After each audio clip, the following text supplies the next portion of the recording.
Okay, I'm Marie A. Buck. My age is 63. I'm a postmaster for the United States of America in Utica, New York. I'm an essential employee because I work for the post office, and we're the only ones that get the medicine to a lot of the seniors because we go pick up at the different drugstores daily and actually deliver it daily for the drugstores. We get mail to them. We're the only contact for a lot of the seniors, especially. And they can't see their loved ones, so they see us come in and they get a little excited with it. I don't, in some ways, I'd like to be just sitting home safe in my house. But in other ways, I accepted the job. I chose it, so I do it. Oh, work, it's been awful for the post office, especially. We want to make sure we're there for everybody, but we also have to keep our employees safe. It's been frustrating. It's hard getting people to keep themselves safe too. Okay.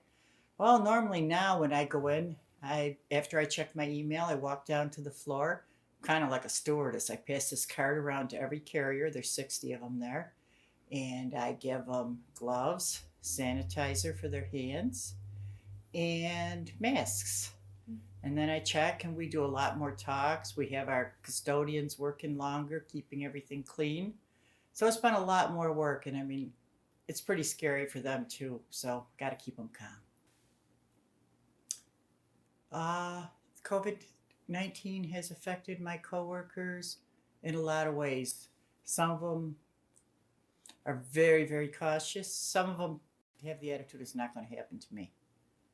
And there's the ones I'm really worried for. Well, the virus really hasn't affected my medical needs and health at all. I still had my doctor's appointment the other day, a little more screening to get in than usual, but they continued. Some surgeries have been postponed. Oh, what is the worst for the people in America with this pandemic? I think that's hard because you get to see what a lot of people really are like. Those people who hoarded medical supplies and hand sanitizer. Then there's people who are taking up collections and just handing them out to people. That shows the good side. And then the deaths and the worrying about your loved ones and not being able to see them. I think that's the worst, all the people dying out there that are alone because now you don't have anybody that can come visit you. The biggest impact COVID-19's had on my life is my family. They're all separated and none of us are smart enough here to put together a Zoom or a house chat. So we talk by phone or text or little bitmojis. So I think the social aspect of all of us seeing each other is really the hard part. Oh, at home, it was very disappointing in a way. Easter, looking forward to everybody coming, but it still was nice. We make the most of what we have. I spent the day with my daughter and granddaughter, and we had a great time. To stay positive during this epidemic, well, I include in my prayers, thankful that my family's still safe and loved ones. I hope everybody makes it. And I hang out with the people that I live with. And I watch TV shows like I've never watched before. I just wish everybody would continue sticking together, keep your chin up, and the end will be there.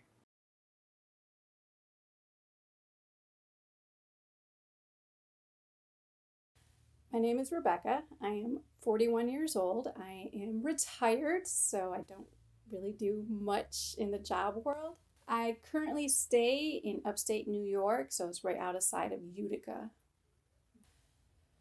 So how did I react to COVID-19 before it became this huge pandemic? I was in disbelief. So I was actually traveling to Paris to see Reagan. And I spent a week there and we started hearing about it, but we didn't take it serious. We just thought it would kind of pass, kind of like swine flu and everything else that's been in the news. So I was just not realizing its full impact. The worst part about lockdown in New York is, for me, it's just not being able to be as social as I once was. So I used to be able to go to like bars and see my friends because I grew up in this area. And now that all kind of stops. When I first got here, it was really cool because I was meeting all my old high school friends and all that other stuff. And then it just stopped. The silver lining of COVID-19 for me is being able to be with my family and get closer with my family. Like, for example, Reagan, who lives in Paris and I went and saw, is now here with me, living with me. So that is definitely something I cherish. I talk more to her sister now because she's worried about everything going on. So she calls and checks in. And my family, we're constantly texting and checking in. So it brought us closer because of the reality of how devastating this disease can be. The daily difficulties or fears that I face with the virus is that a family member will actually get sick. So it was kind of scary when I had to bring my mom to the hospital because the whole process of getting somebody in the ER is completely different now than what it was prior to COVID-19. So now it's almost like you're dropping a human off as if they're a donation. You just leave them at the door and then they're taken into the hospital and you can't accompany them. So you have no idea what's going on, what the process is, if they're being seen, if people know they're there. Like, it's really scary. So the unknown definitely sucks. How is my life different now than before COVID-19? I'm just kind of stuck right now. I definitely was on this whole adventure traveling a lot. But then once I came here, I just couldn't travel. Like, I had plans to go to Atlantic City. I had plans to go to Las Vegas. And I had plans to go to Salt Lake City to watch my daughter graduate college. And that's just not happening now. So that's kind of how it's different, is that I'm just kind of on pause. Whereas before I had like total say in my life, and now it's like I can't do what I want. I am staying connected with friends and family during this time via my cell phone. So it's mostly texts, FaceTime, Skype calls, Instagram messages, so things like that. So we definitely have a good connection going on. So we all know how everybody's doing, and we're just looking forward to actually getting together and giving each other hugs. My personality doesn't impact my feelings about isolation because I don't feel isolated. Like, I do have my daughter and my mom here, so I'm not alone. But I do miss socializing and meeting new people. That was always fun for me. So my daily routine, I wake up in the morning and I have a cup of coffee. And I open up all the blinds in the house because the house I'm staying at with my mom has a lot of windows and it's beautiful. So I just let all the sunlight in. I love natural light. And then I do chores. I'll do laundry. I'll clean the kitchen. I'll vacuum. And then I'll go for a run. And I'll come back and switch out the laundry, fold it, and then make dinner. And then I put dinner away. And while I'm putting dinner away, I make my mom's lunch because I have her eating healthy now too, which has been great for her. And after everything's put away at night, we'll watch a couple episodes and then my mom will go to bed, and then I'll come in my room and I'll text my friends that live everywhere. So seeing how they're doing with everything going on, and then I watch a movie and fall asleep and then repeat. When do I see this possibly ending? I think it's starting to come to an end, but I think it's never going to be as it was before. I think it's definitely going to be different. I think people are going to act differently towards each other. I think venues are going to be different, and I kind of see that as a positive because personally I don't like crowds. That's why I didn't like going to concerts, because I didn't like people on top of me. So if they start having more space, I think it'll definitely be more enjoyable. How am I trying to stay positive? It's actually really easy for me because I'm a positive person. So no matter what's happening, I can always find the positivity in anything. Shortly after Marie's interview, she fell ill and was rushed to the hospital. COVID-19 has greatly impacted the way that families can interact with inpatient family members. Family members have to wait outside the hospital if they want to be near for updates. It is horribly stressful to not know what is going on with a loved one.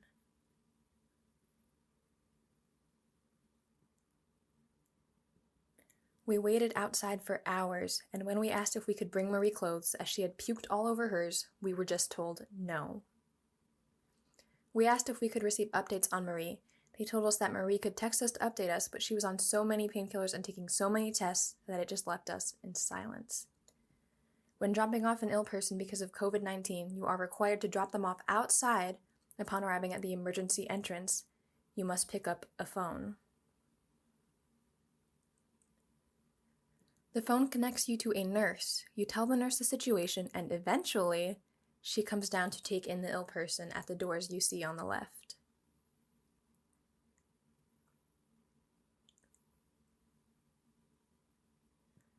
As the ill person is dropped off, they are given a mask and taken inside. In many cases in the United States, that drop-off is the last time that a family member was seen alive. Because visitors are not allowed in the hospital, if a sick person dies there, they die alone. Their family does not see them again until the body is removed from the hospital. It's hard. Marie is slowly recovering, and we hope to take her home soon. Stay strong. David Buck, 45 years old. I am a project manager for a commercial roofing company, and I'm in upstate New York. Unfortunately, I am rated as an essential employee. We are still working in the field. Our office has closed down. We have been doing a lot more through phone conferences, through Zoom. So we've been utilizing Zoom a lot. It seems that we're doing more communication through that than when we were able to meet physically. It's trying to adapt to the times. So I've been handling family matters by adapting to the times and by regulations, and trying to deal with that to the best of my ability and possibilities that arise. It is a little bit more difficult and challenging, because like everyone else, you want to see this go away, so you try to follow everything that's going on in recommendations and laws and executive orders. So I don't have a normal day. Typically, whether the pandemic's going on, my days are never normal. So it's more of I try to set plans and goals, but they just don't never go that way. So, but for me, obviously I take all the precautions for COVID.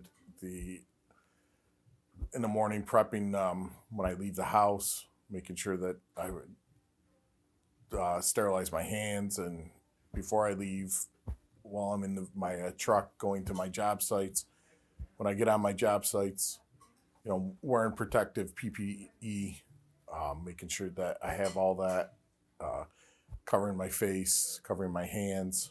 When I'm done from the job site, I get in, I remove all my PPE, I sanitize my hands again, and then onto my next job site or location. And then once I get home, basically a change in my cellar, throw my clothes right in the washer, wash them that night immediately, and I go up and I take a shower to take the extra precautions. My biggest fear with the pandemic is that it's just not going to go away. That we continue having people not doing what they should do, and not, keeping clean, not following social distancing, not staying at home. That it's just not going to go away anytime soon. And, and that's my biggest fear is I'm not worried about me and my actions and what I do during this pandemic. I'm worried about everybody else, what they're not doing and what they should be doing, because that's going to ultimately affect me and my family. I don't know if there's a silver lining to this. I really don't. I know that life as we have known it is going to definitely drastically change. I don't know if it's going to be for the better or for the worse. Obviously, everybody still needs a little bit of human contact, and I think that's going to be really eliminated. You talk about just basic, like in my industry, a lot of handshaking is done. You walk into meetings, you meet somebody, you're shaking hands. That's gone. And, and some of that interaction that you have, and a lot of what you do in society is reading body language. And if you can always tell somebody what kind of person they are sometimes by the way they shake hands, or if they even try to. Well, now that's gone, and I just don't know if society is going to get back to where it was. I definitely see, because I think the length of this going on is going to be some time. I think we're looking at 6 months or more, and a lot of it is the healthcare field, they just don't know how to handle it. I mean, if they do, we would have been out of this a long time ago. They just don't have a grasp, and that's why they've gone to the extreme of the social distancing, of the stay-at-home orders. And the other side of it is people just aren't doing what it is because society can't handle change, and a lot of people don't like change. You know, they're accustomed to their daily routines, and they can't adapt to it. And the rest of the society is just, they want to be against the government. So they're going to continue to extend it out longer. So, you know, on my daughter being a senior in high school and, you know, what she's having to deal with is very, very tough. I mean, it's her senior year. It's the last time that she's going to had opportunity to be with all her friends that she's been with since, you know, day one. Last time that she's going to be able to, she canceled her, you know, her senior ball's canceled. So she missed out on that. She missed out on the senior trip. They missed out on a lot of great things that they can always look back on. And, you know, now they're going to look back and they're going to look at the memories of, I was locked in the house for the last 6 weeks, 8 weeks. And, you know, the last saving grace right now is graduation, whether they still get to experience graduation and if they can enjoy that memory. I mean, a lot of, you know, she still has her whole life in front of her, but it's also good to have the memories that you can make today so that you can live them tomorrow. And she's just not going to have that opportunity, you know. So I feel bad for a lot of the seniors, you know, obviously my daughter the most, because my senior year, what little I had of it, it was fun. It was a great time. So for her to go out and experience, it's horrible that she doesn't get that opportunity. So how I stay connected to my family and friends, most of it, obviously, social media is the biggest way. You know, that seems to be the most common way. But I will say now, I am seeing, and I do find myself actually picking up the phone and getting away from the texting. So I kind of like that a little bit better, having a lot more interaction through the phone, you know, for the family and friends that I can't see. But, you know, social media does come in to be the big way of staying in touch with everybody, communicating. And for that, I do appreciate it and I do like it. For a little while, I think a lot of us did get away from that social interaction. And, but now it's the only way or the safest way. So the biggest impact on my life that the virus has had is, you know, obviously I have to change my routines. I have to, the way I do business, the way I live my life, my social life. Also, you know, I think the biggest impact on me is just watching other people go through it, you know, like my daughter going through what she has to go through with missing out so much and being away from her friends and, you know, limiting time with family for me is a big thing, you know. I have to make the adjustments of sterilizing and making sure that I'm consistently clean. And I mean, I'm eating my hands away with sanitizer. So for me, it's just the impact that it's had on, you know, being around people in general. I think the pandemic has changed behaviors of people in general. You know, there's people that are going to be far one way or far the other way, you know, and I think if people would come to a common ground and actually start doing what we need to do in society and not trying to fight it, but also, you know, if you got to sanitize, you got to wear face masks, you got to do this, you got to do it so that we can get back to some normalcy or a version of the normalcy. I just don't think, you know, I've seen some of my friends and family have gone to, oh my God, I can't even open the windows because we're going to get COVID-19 and we're all going to die. Then I got, you know, some friends and family that it's like, it doesn't mean anything, you know. Make sure you're here for a party on Saturday, you know. I mean, for me, it's good to see that for most, that all my family and friends have are doing well. You know, some of us have gone through some different experiences that are kind of unsettling. You know, if you look at what my niece Reagan had to go through and get back to the U.S. in less than 12 hours, or she was going to be stuck away from her family for indefinite time, you know, not knowing what was going to happen. And she had to risk the opportunity to get on a plane that you don't know who, if somebody's carrying, to get back here. Or my brother, who was in quarantine because of a worker that was diagnosed with COVID, you know, or my mother, who goes to the hospital because she thinks she has COVID and it's, you know, more serious than, or as serious as COVID, because she doesn't like to take care of herself. But, you know, it is different. For me, it is a different time in life. But again, it's what we have to deal with. You have to kind of deal with it. And if we want to, it's like in life, you just got to be successful. You got to work at it. And that's what we need to do to get back to normalcy.